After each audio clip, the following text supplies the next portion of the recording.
আসসালামাইকুম। আজকের এই ভিডিওতে আমি আপনাদের কিছু জিনিস অ্যালার্ট করে দিব। সেটা হচ্ছে যে অনেক পরীক্ষার্থীরা যেটার কারণে যে ভুলের কারণে নাম্বার কম পায়। তো দেখেন, আসলে এই বিষয়গুলো সবার অ্যালার্ট হওয়া উচিত। অভিভাবক বলেন, পরীক্ষার্থী বলেন, সবার জানা উচিত।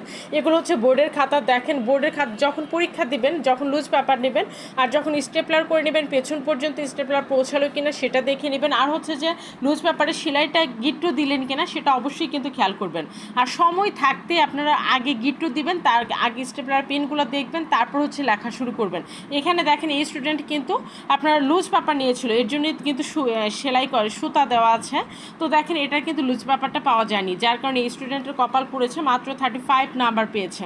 তো যাই হোক, দেখেন এখানে কিন্তু হাতে লেখা দেখলে বোঝা যায় যে স্টুডেন্টটা খুব ভালো স্টুডেন্ট ছিল।